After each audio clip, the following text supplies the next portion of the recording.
I appreciate you hopping on midday to do this with me. Yeah, easy peasy. Good job keeping your goals, man. Like, Oh, I'm trying. that's some power. I'm trying. You should feel very lucky because you're the first person who I'm doing an interview with, an actual like camera, and I actually have a mic this time so people can hear me when I Hey, speak. So, I think this should be a good one, and I'm excited for it. that's awesome. Yeah, well, thanks for having me. Yeah. Um, you said you listened to a couple of my previous ones. Yeah, Yeah. I don't remember the people's names. I could look them up real quick. There was the very first one that was that female person, Hmm. and then the other one that was a guy. Hmm. And they just kind of were telling their stories. Yeah. So is that okay with you if we just kind of talk about your story and your journey? Is that Yeah. all right? Um, so I don't know where you want to start. I'll probably jump in and ask you some questions. If I ask something you don't want to answer, just we can skip over it. But um I'm very interested in hearing your story. I feel like I know some of it. I mean, I follow you on Yeah, yeah. Yeah, we Instagram follow and each other on social media. We were in high yeah, school together. yeah. So but I don't think I know anything more in depth. So where would you like to start? I mean, I can kind of start wherever. I don't know what put me on the spot here. Yeah. Um, um what do people say? Start at the beginning. Start at the beginning. Yeah, I mean, wherever your So beginning starts. yeah, my beginning, I would have to say starts with just arriving in this world, right? So I have Yeah. a twin sister, and we grew up obviously pretty close. And I remember always wanting to be, well, like always feeling different from her, but not in like this. I don't, it's hard to explain because when you're a kid, you don't have a lot of the vocabulary. Like looking back now, I can be like, oh, like these are kind of early signs of like gender dysphoria or different things. Mhm. Or at the time, it was like, no, like I just want to hang out with the boys and I don't want to play with makeup and I don't want to paint my nails. And so at that time in the 90s, that was like, oh, you're just a tomboy, right? I bet you probably got that also. Right. Yeah. But and so a lot of those differences also like excuse me, my parents even kind of blamed on like, oh, well, you just want to be seen as different from your twin and that's why you're doing these things, not necessarily of like this is an integral part of like who you are as a person, but like, oh, you just want to be different from your twin. So that was a lot of the messaging that I received as a young person was like, oh, like, yes, you're a twin, but also you can obviously be an individual and you don't have to act so different from your twin just to prove that you're different. When for me, it was like, well, I don't feel like I'm trying to prove that I'm different. I'm just Mhm. literally different. Right. Which is Um, interesting. Did you ever feel like they said that to her at all, that she was trying to be different from you? oh, oh, I'm gonna have to ask her that. I don't Okay. remember. I don't personally remember that happening. I'm gonna ask her that though. That's Okay. Yeah. brilliant. Um, when you fit in the little boxes, they just let it go, you know? Yeah. Yeah. Um, but yeah, even just I remember being in elementary school and I would tell my mom, like, Mom, I don't have friends. Like, I don't have any friends. And she would go to parent teacher conference and she would talk to the teacher and be like, oh, well, my kid is saying that they don't have friends. And the teacher would be like, what? Like, yeah, they have tons of friends. Like everyone is friends. We did an immersion school. So I was in the same group of kids from first to sixth grade. So we all knew each other really well. A lot of us are still friends. But I realized now, like looking back, like that was my way as a child of saying, like, Mom, there's no one like me. Mm. Um, so just like little kids, like they know, like we as Yeah. kids, we knew who we were, and I think we did the best we could to explain that at that time. Right. Yeah. So going more into like junior high and high school, did we go to the same junior high? So Lehigh Junior. Yeah. Yeah. Okay. I don't think I really knew you more until high school, I Yeah, feel like. I was pretty shy in junior high. Like, Huh. I mean, your body starts going through changes, everything's awkward, everything's hard. Hmm. Um, I would get bullied a little bit. Like they tell you going into junior high, like, no, nobody actually shuts you in your locker. But like I remember getting shut in my locker. Really? Yeah, and mostly just picked on, like I was really small.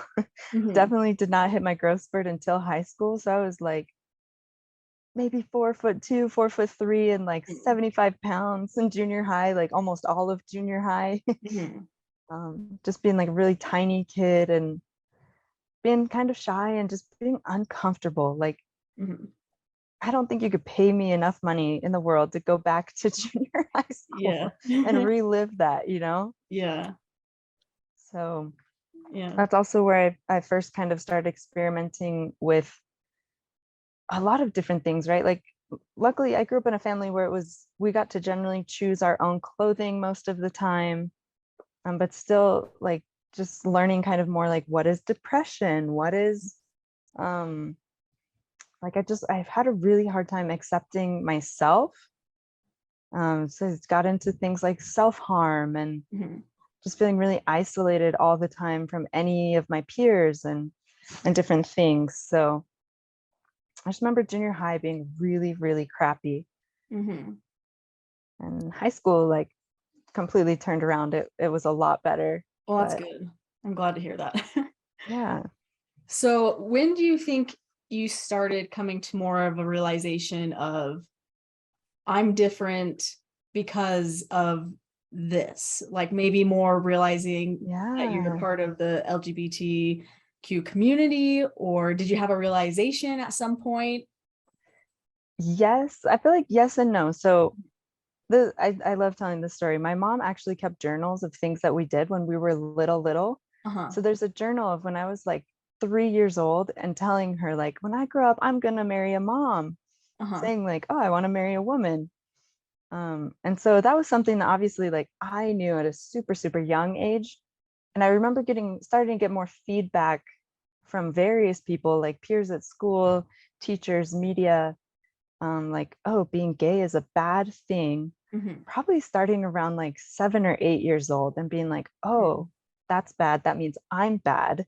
Mhm. And kind of starting to internalize that and starting to try to hide it a lot more. Mhm. Um, and just being in super, super hard denial, probably, I mean, 100% still had like lots of crushes in like junior high and high school, but it took until college before I was like, oh, like I can actually admit to myself, like, this is what's going on. Like, I'm actually having these attractions, and it doesn't necessarily make me a bad person, but kind of starting that journey of coming out to myself and accepting myself. That took until like my 20s.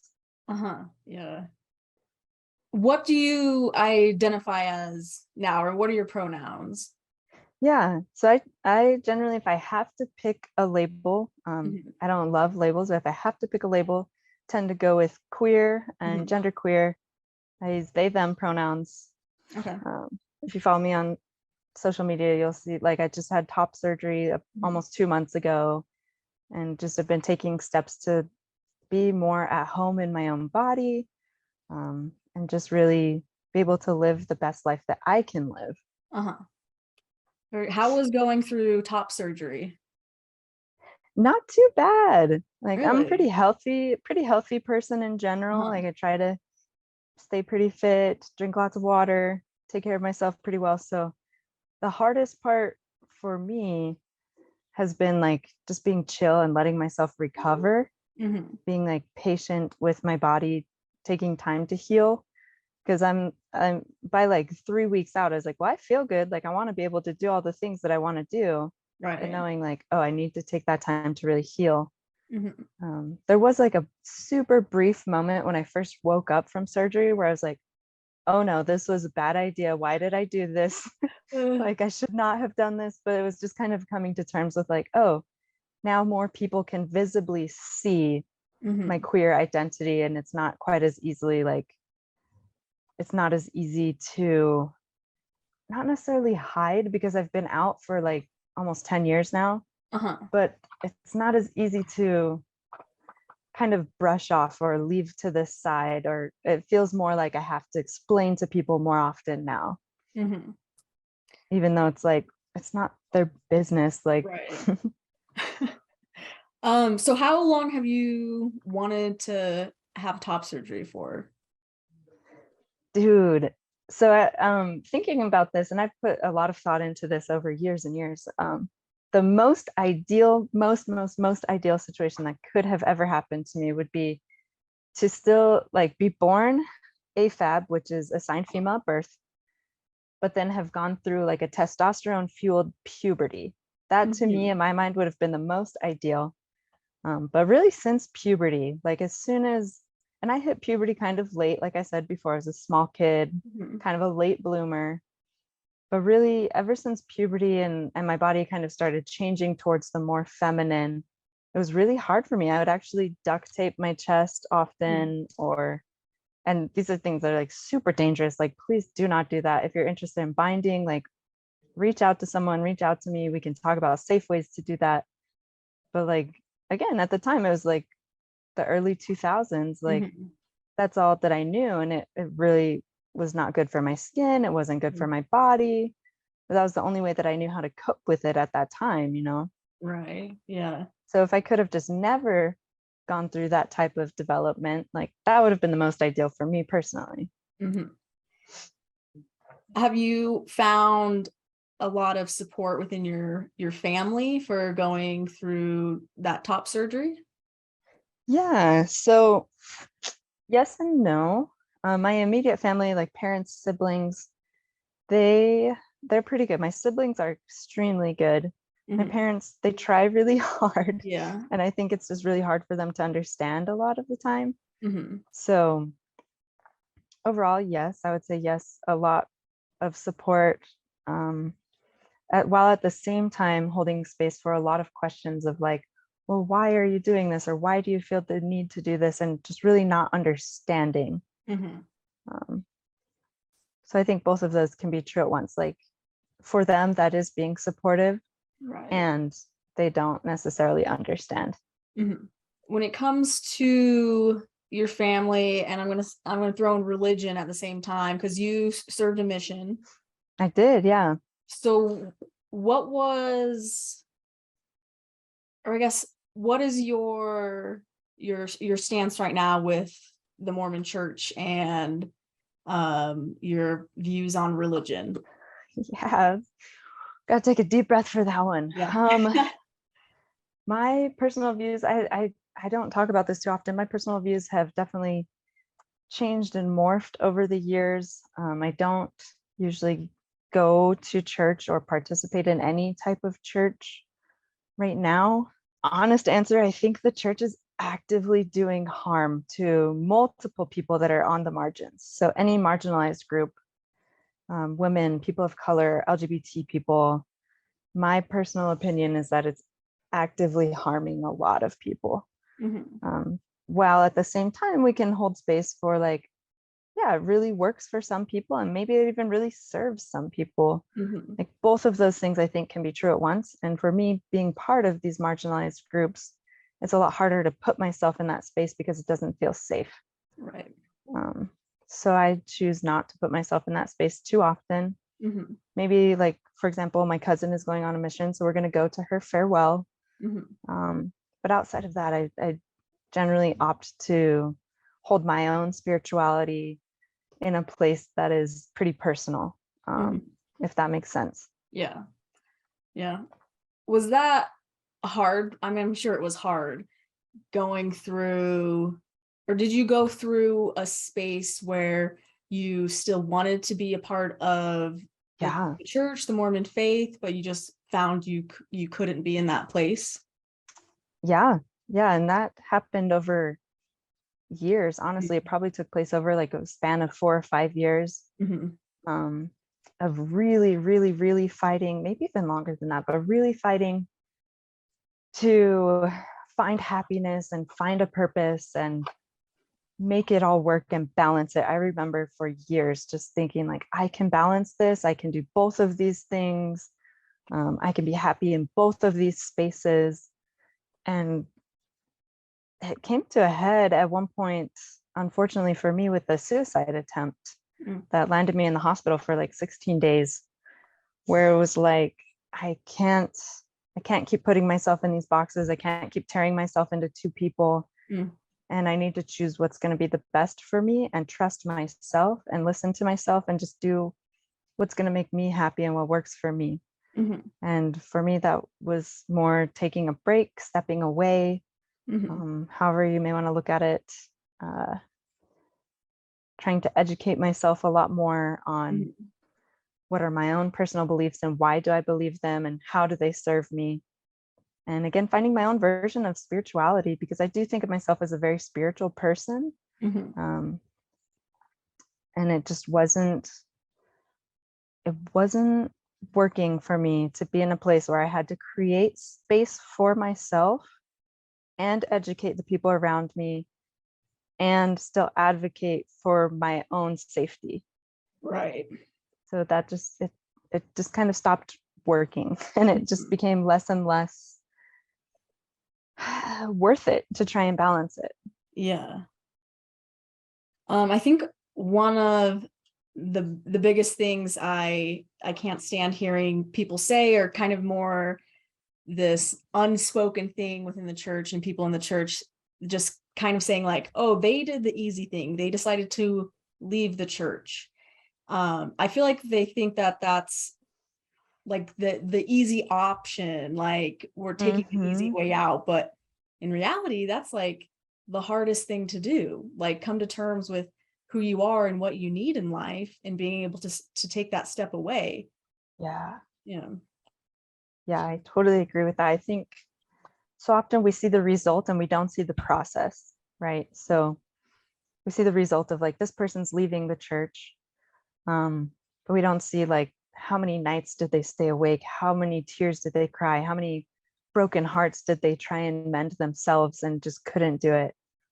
um, and I'm not a person that gets super angry. I have moments of anger, hmm specifically with the church or with whatever, hmm um, but I'm not a person like I don't feel the need to kind of like fight or lash out.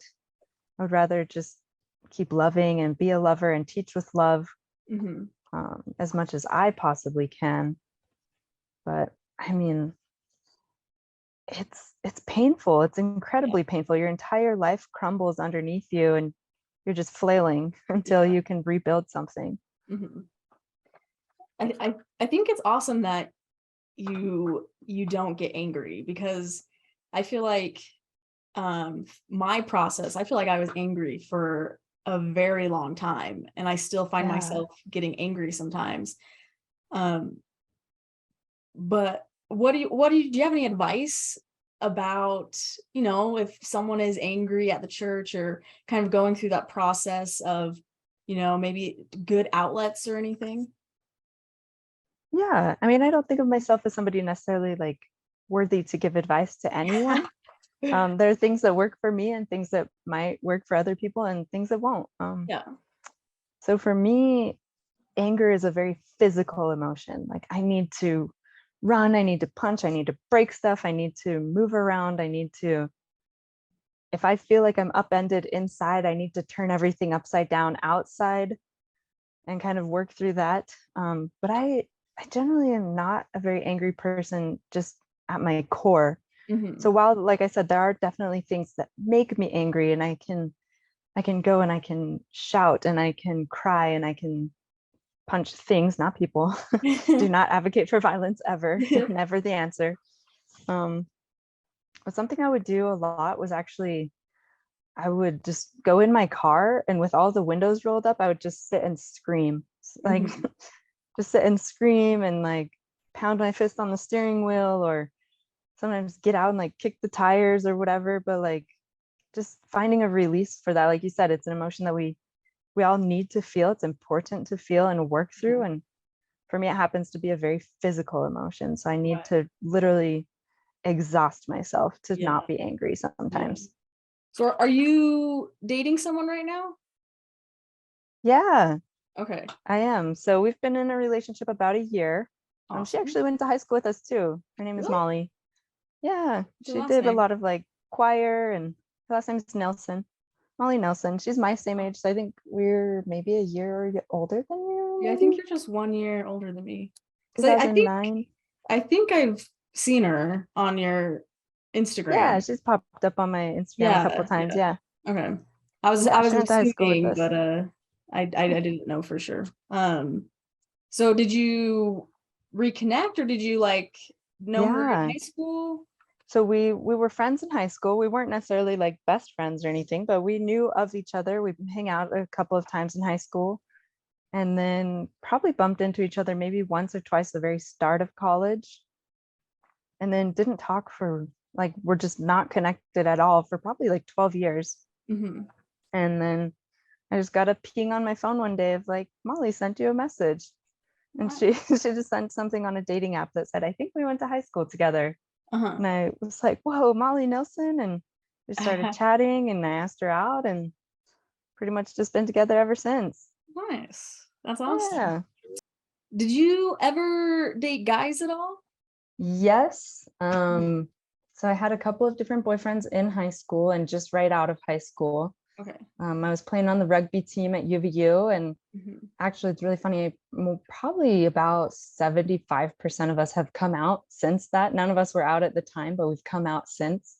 Uh-huh. So that's kind of funny, I think. And so I had a handful of boyfriends that most of the time I just felt like I had something to prove, where I was like, well, I can get any guy.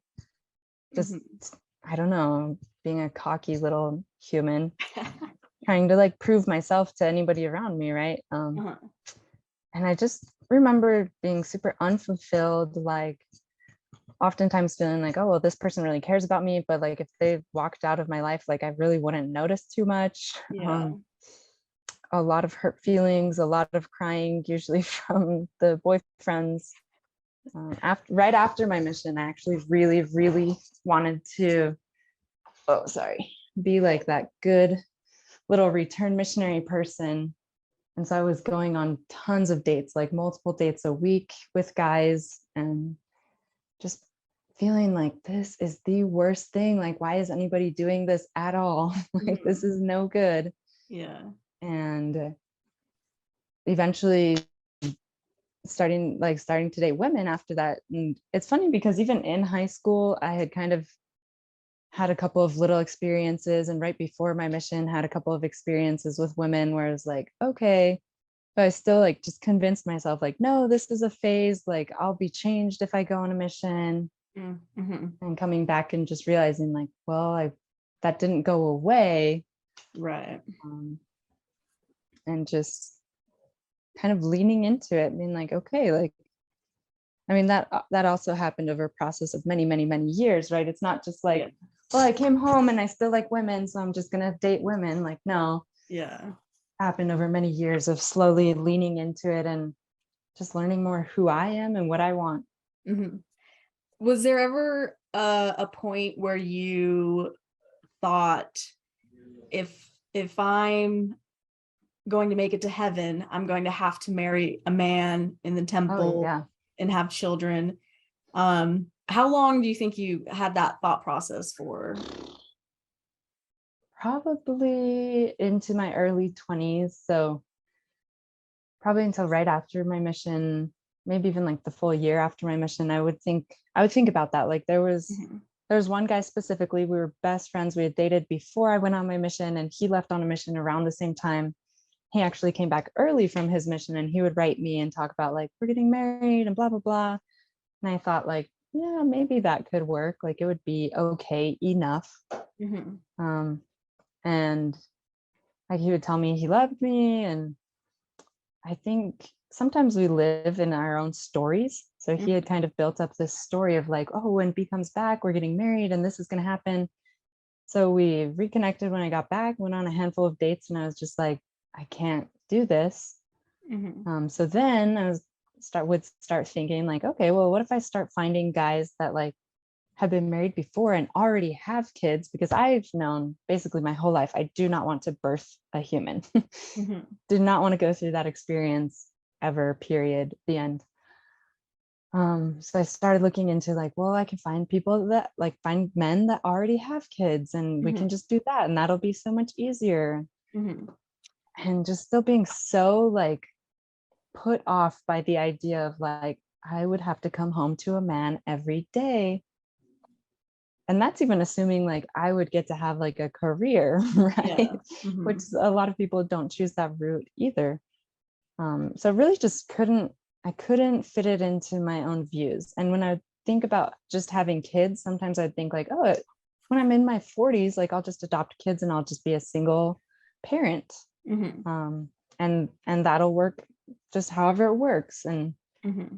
still just couldn't fit it into like my own view for myself. And it was leading me down very dark paths. Right. Yeah. um, It so it's interesting, like, because I feel like the same way, just kind of this like run around of like, oh, I could do this, I could do this, I could do yes, this, how just can I to get like, around it?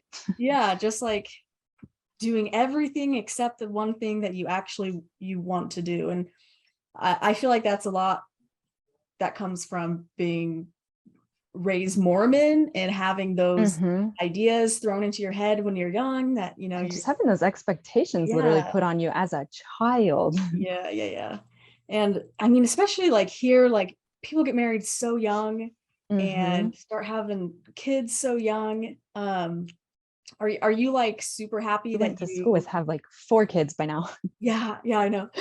Um, I mean, I'm assuming you're grateful that you didn't just fall to the normalities of Utah County Oh and yes. marry a man, start having children. Um, Yeah. So I mean, I had been told by a few different clergy, for lack of a better word, like, oh, like this will just kind of fix the issue. mhm, Because we would talk about like severe depression and like just how much like dating was super hard for me, and how like why I find myself attracted to women, and like I just find myself having these daydreams or imagining what could it be like. mhm, And having the advice a few times like, well, just find somebody that's good enough and get married and it'll kind of fix itself. mhm. I'm so glad that did not happen. um and just even looking at like where I'm at now, like in a healthy, stable, loving, like extremely compassionate relationship, where it's like Mhm, I would not have ever been this mentally healthy, mhm. and probably not this physically or emotionally healthy either, in a relationship with a man.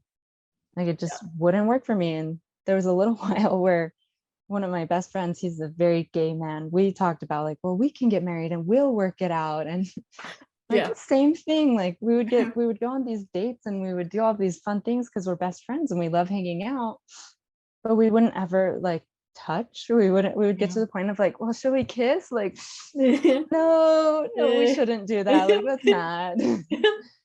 But I loved how you explained how you are, or the phase of your life you're in right now. It literally gave me chills. Like you're in a Yeah, loving, happy, committed relationship. And like that's something that I crave in my life. for And sure. I think everyone craves that. And if you're straight and in the Mormon church, I don't think you understand the longing Yeah, because it of works for you. Like you're doing what you're supposed to be doing. You're on the righteous path and it works for you. mhm, yeah. So it's just hard to have straight white people in the Mormon church like Yeah. understand, you're not just rebelling, or you're not just doing this because it's a phase or Hmm. whatever. It's actually what you want out of your life. Yeah. I can literally remember to the day exactly where I was. I was inside of Zerchers in Orem on like November 2nd, 2017, that I was talking to this girl that used to go. I don't know if she does anymore. She's probably done by now. She was at BYU, and she was like just coming out as a lesbian. And Mhm. she talked about like, I'm gonna have a wife one day and I'm gonna cherish her. Mm, And that hit me so deeply that I was like, this is a possibility for any person to have mhm. a partner that they love and can cherish so deeply. Yeah. And I knew from that moment, like, okay, this is going to be part of my life. Mhm. Before that, I would always say, like, no, I'm never getting married, because I thought the option was stay single forever or marry a man. Mhm. Yeah. And I mean, gay marriage has only been legal for a handful of years. Mhm. So it wasn't even a possibility for a long time. And I can literally remember exactly where I was standing when she said, like, I'm going to have a wife that I will cherish forever. And just, Mhm. Yeah, it hits you. yeah. Let's do you have any other last things you want to say, or maybe if you have any advice for anyone who's kind of just starting out their journey, or just starting to realize that, you know, maybe they're not straight, or maybe they don't want to be a part of the Mormon religion. Do you have any advice for them?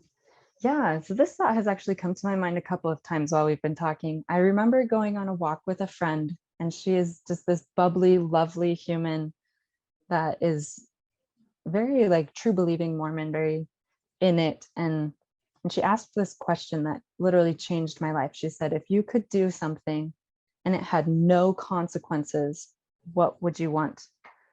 And I didn't want to answer her at first. So I was like, well, you tell me your answer first. And she said, I would live in a mansion in Texas and eat ice cream for breakfast, lunch, and dinner, and stay healthy and be completely able to function. And I thought, man, to live inside the boxes of like religious, straight, like cisgender, because my one desire when she asked me that was, and this was years ago when I was still trying to make church work and balancing that. My one answer to her question of if you could do something with no consequences, what would it be?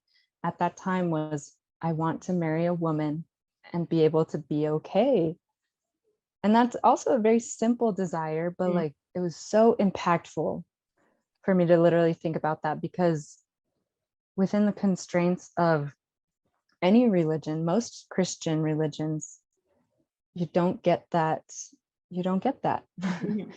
So I would say, ask yourself, if you could do something with no negative consequences, what would it be? And really see like where your honest answer takes you. I like that. That's what I'm gonna name this episode. No negative consequences. Hey, I love it. Okay, well, thank you so much for talking with me. Yeah, I'm glad we got to do this. I'm gonna me stop too. Thank you so recording. much.